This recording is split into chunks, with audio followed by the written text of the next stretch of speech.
Good afternoon, everyone. Good afternoon sir. Good afternoon. Good afternoon. Okay, तो आज हम लोग सीखेंगे कि 138 का जो नोटिस होता है, चेक डिसऑनर जब होता है उसका नोटिस कैसे ड्राफ्ट किया जाता है. ओके.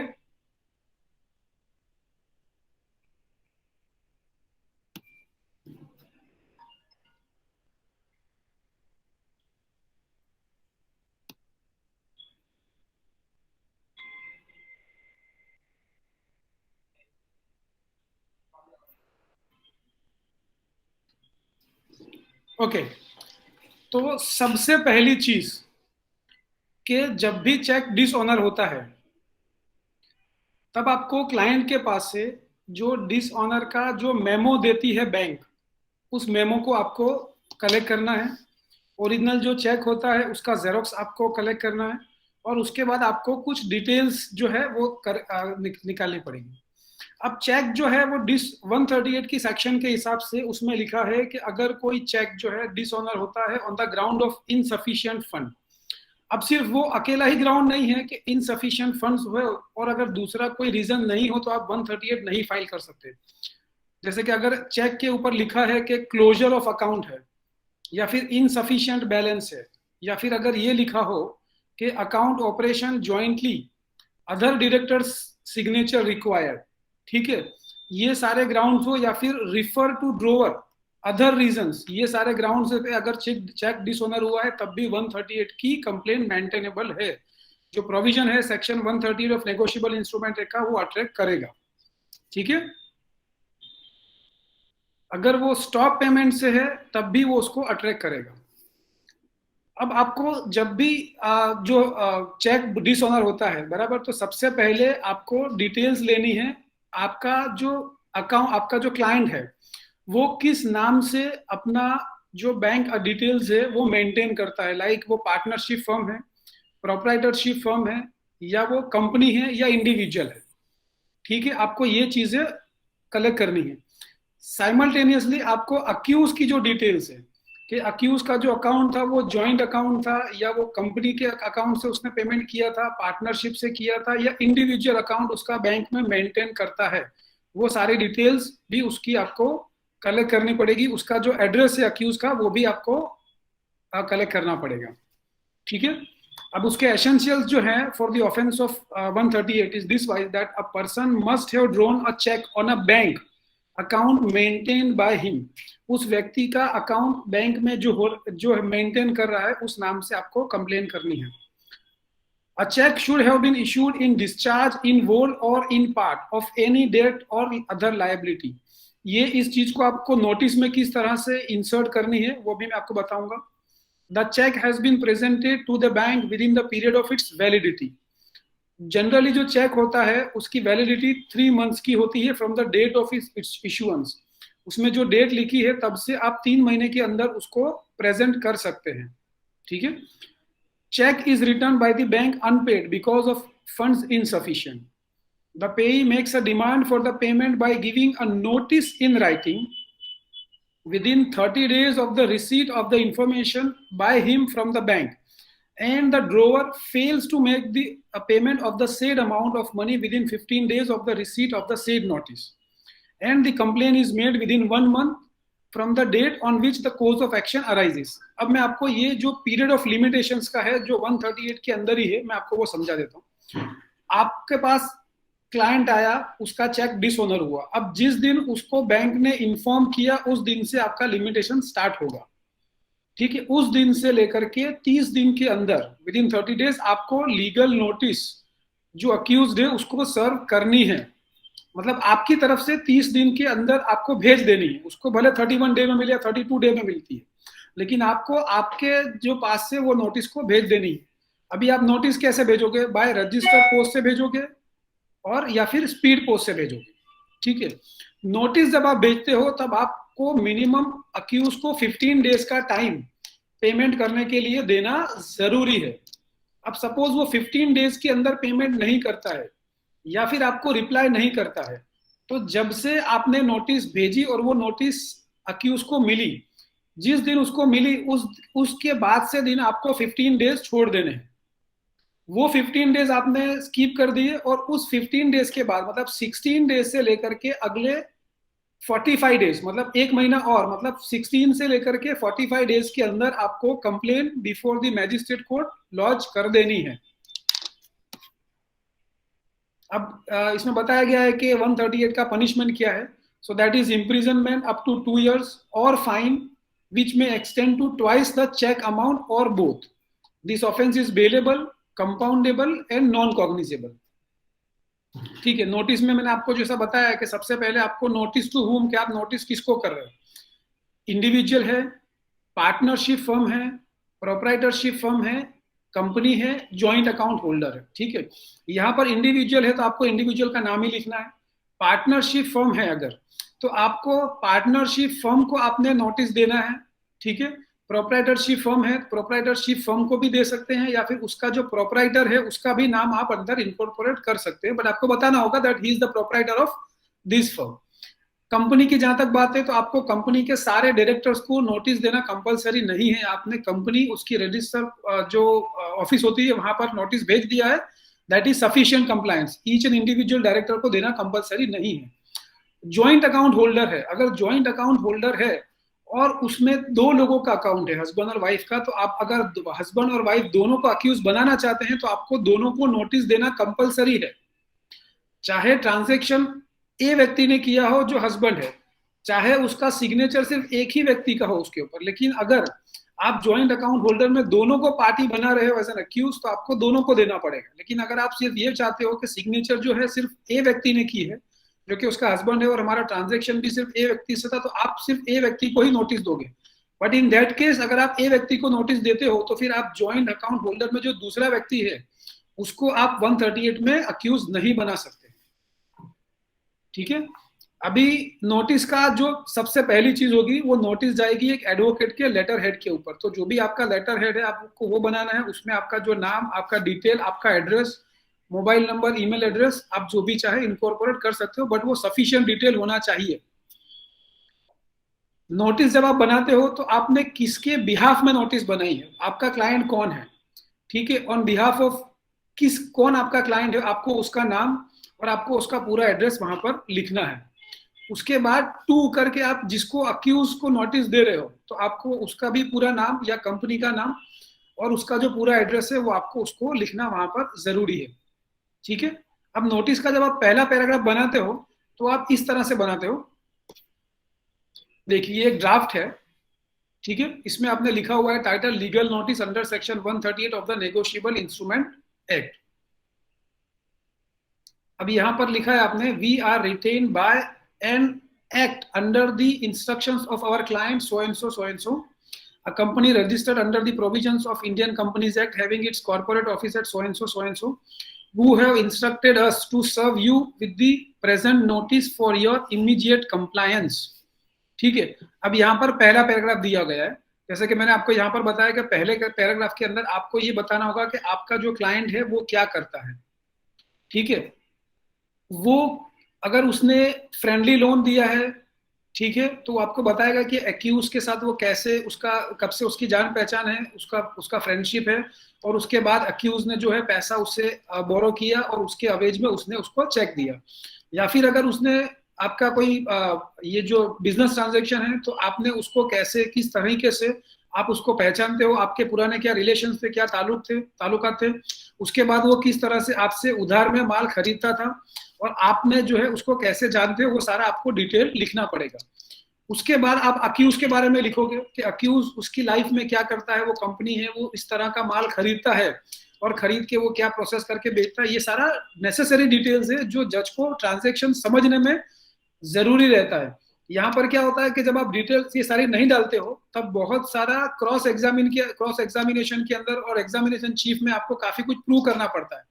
लेकिन मेरा सजेशन ये रहेगा कि आप ज्यादा से ज्यादा डिटेल यहाँ पर डालो कि जिससे पता चले कि वो अक्यूज और कंप्लेनेंट के बीच में ट्रांजैक्शन कैसे हुआ। ठीक है, अब जब आप ये चीजें डाल देते हो, देखिए आप हमारा सेकंड पैराग्राफ देखेंगे तो उसमें आपको पता चलेगा कि उसमें क्या क्या लिखा है। अब थर्ड पैराग्राफ है, that you the address is we are purchasing the materials and having business deals with our clients, that our clients advise us to state that you purchased and marketed specified products manufactured by our client for local sales, and in the regular course you also placed various orders for supply of goods. ठीक है, अब आप तीसरा उसके बाद ये बताओगे कि भाई कि आपने जो गुड्स उसने मांगा वो गुड्स उसको पहुंच चुका है, और उसका जो भी नेसेसरी डिटेल्स होगी कि भाई अगर ये जो हमने जो माल भेजा ये इस तरह से इस ट्रक में गया, या फिर हमने पैसे उधार दिए तो वो उसको उस तरह से कैसे पहुंच गए, कैश में आपने दिया था उसको जो पैसा लोन दिया था, या फिर उसको चेक से दिया था, आरटीजीएस उसको किया था, वो सारा डिटेल आपको इसके अंदर डालना है। ये जो डिटेल्स होगी वो subject to different transaction differently वो वरीड होगी। ठीक है, अब आप पैराग्राफ नंबर 4 पढ़ेंगे तो that despite the satisfactory supplies you the noticee defaulted, delayed in fulfilling your commitments and obligations of making the payment for the purchase of the products by you from our client on various pretexts and promises. आप third करेंगे that our client further advised us to state that as per the account it was established that the total outstanding from you amount to rupees so and so कि अभी कितना पैसा बाकी रहता है आपने वो बताया इसके अंदर। फिर नंबर 6 है that an oral settlement was arrived between you and our client, and as per the settlement you agreed to pay the outstanding amount. In terms of the said oral settlement you issued a check bearing number so and so dated so and so for rupees so and so drawn on so and so bank so and so branch. Onwards the outstanding amount and assured our client that the said check will be honored on presentation. यहां पर जो accused ने आपको check दिया है वो check का details आपको लिखना जरूरी है। ठीक है, वो चेक कौन सी बैंक का है, चेक का क्या नंबर है, चेक में क्या अमाउंट है, वो कौन सी ब्रांच, और उसका जो भी डिटेल्स है वो सारा कुछ लिखना जरूरी है।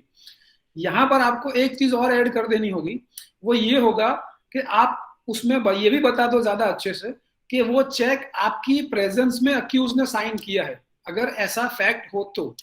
ठीक है, उसका जो डिटेल्स फिल किया गया है वो भी अक्यूज ने अपनी सिग्नेचर अपनी हैंडराइटिंग में करके दिया है, उसमें जो डेट है, जो अमाउंट है, जो नाम है, जो क्रॉस चेक किया है वो सारा अक्यूज ने अपने हैंडराइटिंग में किया हो, ये भी आप बताओगे तो ज्यादा आपका केस मजबूत रहेगा ट्रायल के लिए। अदरवाइज वो सब्जेक्ट टू ट्रायल हो जाएगा कि भाई कि इन्होंने ये बताया नहीं, मतलब इन्होंने ये नहीं किया होगा।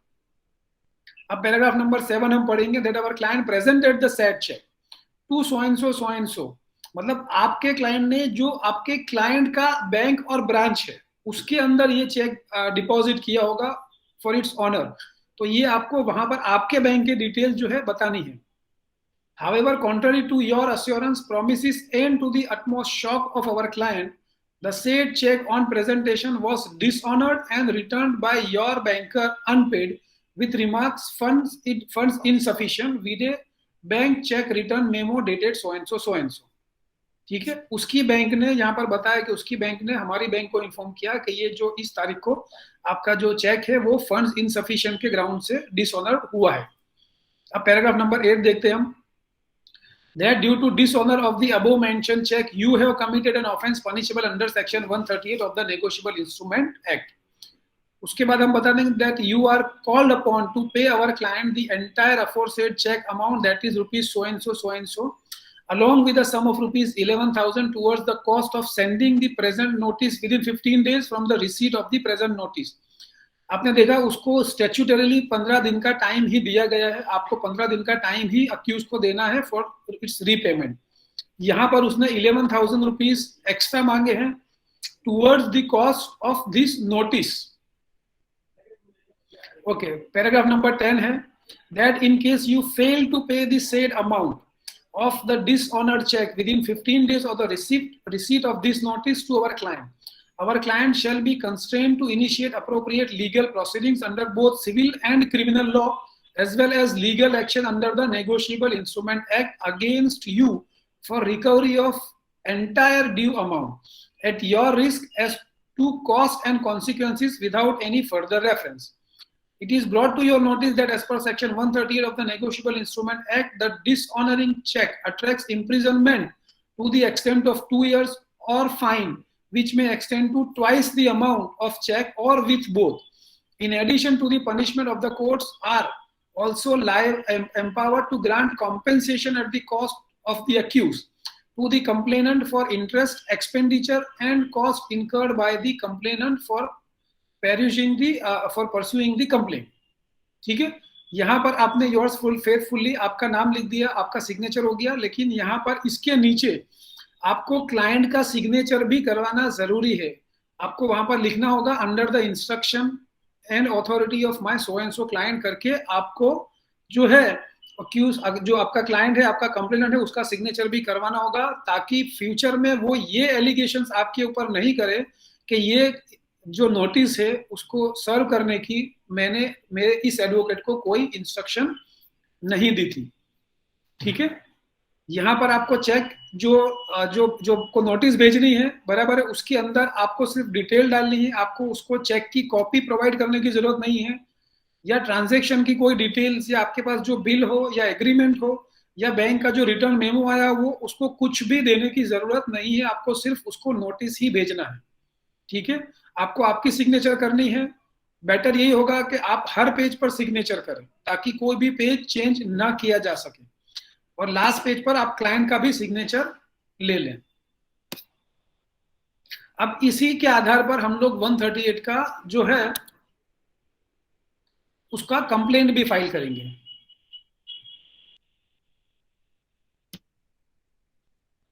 ओके, तो अभी उसका जब हम लोग कंप्लेंट फाइल करते हैं तो मैंने आपको जिस तरह से बताया पहले कि कंप्लेंट आपको कब करना है, आपको जब आपका क्लाइंट, आप अगर रजिस्टर पोस्ट एडी से भेज रहे हो तो पोस्टल डिपार्टमेंट से आपको इंफॉर्मेशन मिल जाएगी कि वो आरोपी को जो नोटिस बजी या अभी तक नहीं बजी, उसको सर्व हुई या नहीं सर्व हुई। उसको सर्व हो जाती है, बराबर, तो उसको 15 दिन का टाइम देना है जब से उसको मिलती है तब से। सपोज मान लो कि आपने 1 तारीख को नोटिस आपके एड्रेस से भेजी, तो बाय पोस्ट से है तो उसको 2 सेकंड को या 3rd को उसको मिल जाएगी। ठीक है, अब 3rd को मिल गई तो आपको वहां से 15 दिन उसको ग्रेस पीरियड देना है कि 15 दिन में उसको पेमेंट करना है। ठीक है, तो वहां से 18 तक का जो डेट होगा उसको आपने ग्रेस पीरियड दिया, 18 तक आपका पेमेंट नहीं आया तो 18 से लेकर के अगले महीने की 18 के अंदर आप कंप्लेन फाइल कर सकते हो। तो अगर आप 19 को भी कंप्लेन करते हो उसी महीने की, so that's a valid complain. Court ये नहीं बोलेगी कि प्री मैच्योर कंप्लेन है, लेकिन अगर आप 18 के बदले 17 को करते हैं then your complain is required to be dismiss on the ground that it is premature complain. तो 138 के अंदर हमेशा टाइमिंग का बहुत याद रखना है आपको। फर्स्ट आपको 30 दिन के अंदर डेट ऑफ रिटर्न जो है आपको बैंक ने इन्फॉर्म किया तब से 30 दिन के अंदर आपको नोटिस देनी है। नोटिस जब अक्यूज को मिलती है उस दिन से 15 डेज का उसको ग्रेस पीरियड मिलेगा जिसके दौरान उसको पेमेंट करना है, और जब वो पेमेंट नहीं करता है तब उसके 15 डेज एक्सपायर होने से 30 दिन तक आप 138 का कंप्लेन कर सकते हो। अगर आप 30 दिन के अंदर नहीं कर पाते हो तो डिले कॉन्डोन करने का पावर भी मैजिस्ट्रेट कोर्ट को है, पर उसके लिए आपको साथ में एक एप्लीकेशन अलग से लगानी होगी। ठीक है, और उसमें आपको सफिशिएंट कोज देना पड़ेगा कि ये डिले क्यों हुआ। बेटर यही होगा कि वो सारी चीजों में ना पड़ के एक और लिटिगेशन खड़ा ना हो, एक एप्लीकेशन और लगाने नहीं पड़े, टाइम सर उसकी कंप्लेन हमको फाइल कर देनी है। अब जब हमको कंप्लेन फाइल करने की बारी आती है तो कंप्लेन हमको वहां मैजिस्ट्रेट कोर्ट में फाइल करनी है। 138 के जो एक्ट है नेगोशिएबल उसमें दिए गए हैं कि कहां कहां पर कंप्लेन कर सकते हैं, पर वो magistrate court, judicial magistrate first class की कोर्ट में फाइल होगी। ठीक है, उसका जो ड्राफ्ट वगैरह होगा वो भी मैं आपके साथ शेयर कर दूंगा, या अगला अब मैं उसके ऊपर आपको लेक्चर ले लूंगा। तो आप लोगों को कोई भी क्वेश्चन लग रहा है इसके अंदर जो आपको अभी कुछ भी डाउट हो? यस राहुल बोल रहा sir. Yes sir. Sir so 15 days के अंदर, मतलब मैंने अगर कंप्लेन फाइल कर दिया और 15 डेज के अंदर उन्होंने रिप्लाई बैक नहीं किया, मतलब सेंड नहीं किया ना, आपने तो नोटिस सर दे दिया। Yes sir. कंप्लेन को, तो कंप्लेन का जो स्टेज है वो तीसरा स्टेज है, पहले नोटिस होगा, फिर 15 डेज का ग्रेस पीरियड और फिर complain. Yes sir. Sir so 15 days के अंदर अगर वो डिले हो गया, लेकिन से फॉर एग्जांपल 18th डे को पे कर दिया, तब सर कुछ ग्रेस पीरियड दिया हो गया sir? 15 days extended, is it extendable, is my question. नहीं, वो एक्सटेंडेबल नहीं है। यू सी, जनरली क्या होता है कि 138 का ऑफेंस जो है, कोर्स ऑफ एक्शन कब अराइज हुआ, कायदे के हिसाब से आपने उसको नोटिस भेज दिया, आपने उसको 15 डेज का टाइम दिया, 15 डेज में उसने पेमेंट नहीं किया, meaning thereby the course of action has arisen. अब अगर वो आपको 18 दिन बाद या 20 दिन बाद ये पेमेंट करता है, ये तो उसी तरह से माना जाएगा कि जैसे कि मैजिस्ट्रेट कोर्ट को पावर है, ठीक है, क्योंकि अभी कोर्ट के पास बहुत सारा बर्डन है, बहुत सारे कोर्ट केसेस पेंडिंग है, तो मैजिस्ट्रेट आपको यही बोलेगा कि अगर उसने पेमेंट कर दिया है तो फिर आप इसको क्यों आगे बढ़ाना चाहते हो, ठीक है। तो मैजिस्ट्रेट कोर्ट को उसका एक प्रैक्टिकल सॉल्यूशन निकाल सकता है, लेकिन लीगली से ही कि 15 दिन के बाद उसने पेमेंट नहीं किया है, तो on the last day course of action has arisen and he has defaulted in making the payments and therefore he has committed the offense under 138. Sir, but because in standard business practice, like this grace period of three days, 4 days is usually given, especially in the case of bills of payment and other instruments like this. So अगर bills of payment ऐसा है कि payment तो वो court में आके भी कर सकता है, उसने अगर 18 दिन में किया है, बोनाफाइड है, वो ठीक है। पर अब वो जो बिजनेस एंटिटी है, क्योंकि अगर ये बिजनेस ट्रांजैक्शन है, बट अल्टीमेटली ये बिजनेस से गवर्न नहीं होगा, ये 138 का जो नेगोशिएबल इंस्ट्रूमेंट का जो एक्ट है वो उससे गवर्न होगा ना। बिजनेस प्रैक्टिस हर जगह पे अलग अलग हो सकती है, अगर बिजनेस प्रैक्टिस है तो आपका जो क्लाइंट होगा he is also a businessman, then he why he will go for the complaint, वो अपना टाइम क्यों बर्बाद करेगा, अपना एनर्जी क्यों बर्बाद करेगा, जबकि उसका पेमेंट मिल चुका है। पर अगर वो चाहता है कि कंप्लेंट करे तो दैट इज मेंटेनेबल। उसको ये ग्राउंड हो सकता है कि मैजिस्ट्रेट उसको कम सजा दे या उसको कम सजा या उसको सजा ही ना दे, ठीक है, या फिर आपका कंप्लेनेंट का जो कंप्लेंट है उसको डिसमिस कर दे कोई भी टेक्निकल ग्राउंड से, लेकिन ऑफेंस तो उस दिन बन गया जिस दिन उसने उसके लास्ट दिन तक उसने पेमेंट नहीं किया। Okay, any other question?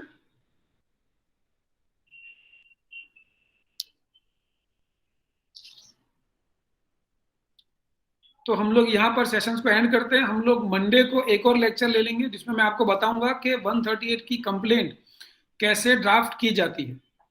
Okay, अगर आपके लोगों के दिमाग में कोई दूसरा क्वेश्चन हो 138 का जो नेगोशिएबल इंस्ट्रूमेंट है इसके अलावा का, तो भी अभी आप मुझसे पूछ सकते हो, क्योंकि ये लास्ट 2 वीक से ऐसा हुआ कि मैं लेक्चर नहीं ले पाया आप लोगों के। कुछ आप चाहते हो कि मैं कुछ और टॉपिक को सिलेक्ट करूं या कुछ और टॉपिक पर आपको प्रेजेंटेशन करूं? सीजा, अस्मिता? सर एडीआर पे, अगर एडीआर का कोई भी एक टॉपिक उठा के अगर आप कुछ बोल सकते तो। एक्चुअली एडीआर यहाँ पर देखो मैं आपको बताऊं कि एडीआर के जो टॉपिक्स है उसमें मीडिएशन आ जाएगा, कंसिलिएशन एक आ जाएगा, एक आर्बिट्रेशन आ जाएगा, ठीक है। पर जनरली एडीआर के जो लॉज है बराबर वो बहुत सेटल है, ठीक है। मैं उसके ऊपर अब मैं कोशिश करूंगा कि मैं आर्बिट्रेशन ले लूं, क्योंकि जो मीडिएशन है और कंसिलिएशन है वो तो कोर्ट के खुद के ऑफिसर्स होते हैं, कोर्ट की उनकी पैनल होती है। मैं चाहता हूं कि आपको वो सीखने को मिले जिससे कि आपकी कमाई हो। आपको वकीलात में आपके पास क्लाइंट जो आता है, जो क्वेरी लेकर के आता है वो आता है। अगर कोर्ट सपोज मान लो कि कोई भी इशू है, सिविल डिस्प्यूट है, कोर्ट दोनों को पार्टी को बोलेगी आपको मीडिएशन में जाना है, वो दोनों अगर हाँ बोलेंगे तो मीडिएशन में कोर्ट भेज देगी, उसमें आपका कोई रोल नहीं रहेगा। कोई भी क्लाइंट आपके पास ये लेकर के नहीं आएगा सर मेरा केस मीडिएशन में भिजवा दीजिए, वो आपके पास यही क्वेरी लेकर के आएगा कि सर मुझे जो है मेरा केस जीतना है। फ्यूचर में 6-8 महीने कोर्ट में धक्के खाने के बाद या अपना केस को सही तरीके से असेस करने के बाद वो अगर सेटलमेंट करता है, it's a different thing. But जब एडवोकेट के पास आता है कोई क्लाइंट, तब वो सेटलमेंट के लिए नहीं आता, तब वो जीतने के लिए आता है, और आपको जो पैसा देता है वो जीतने के लिए देता है। Yes sir. तो मैं चाहता हूं कि ज्यादा से ज्यादा आपको प्रैक्टिकल चीजें सिखाऊं। Okay sir. ओके, तो मैं 138 ले लूंगा और 28 तक आपका है, तो मैं लास्ट दिन पर आपका एक आर्बिट्रेशन एंड कंसिलिएशन एक्ट भी ले लूंगा, ठीक है। Thank you sir. Prakash Chaudhary, yes आपने। Sir I have a question sir. जैसे सर चेक बाउंस का केस है सर, इसमें अगर ऑर्डर जज दे देते हैं, मजिस्ट्रेट दे देते हैं दूसरी पार्टी को पे करने के लिए, और गिवन टाइम देते हैं उन्हें लाइक 15 डेज और 20 डेज, अगर वो उस गिवन टाइम में पेमेंट नहीं करते और जो सर जो हमारा क्लाइंट है वो भी अगर उस चीज पे ध्यान नहीं देता, वो 15-20 डेज को और 3-4 मंथ्स तक सर वो भी ध्यान नहीं देता पेमेंट के लिए, कंप्लेंट ध्यान नहीं देता, तो सर क्या इसमें कुछ हो सकता है सर? ओके, मैं आपको स्कीम समझाऊं पूरा। मैंने आपको अभी 138 की नोटिस तक का समझाया, कंप्लेंट आपने कर दिया, ठीक है। अभी जो है एक नया सेक्शन ऐड हो गया है 138 के अंदर। मैं आपको सेक्शन बता दूं कौन सा सेक्शन है वो। वो है section 143A, power to direct interim compensation. तो जब आप 138 का कंप्लेन फाइल करते हो तभी आप एक एप्लीकेशन लगाते हो इंटरिम कॉम्पेंसेशन का, जिसके अंदर कोर्ट आपको 20% तक, अभी आपका ट्रायल शुरू ही नहीं हुआ है, और कोर्ट आपको ऑर्डर कर देगी कि आप कंप्लेन को डायरेक्ट करेगी कि आप इसका 20% जो चेक अमाउंट है वो कंप्लेन को एज एन इंटरिम कॉम्पेंसेशन दे दो।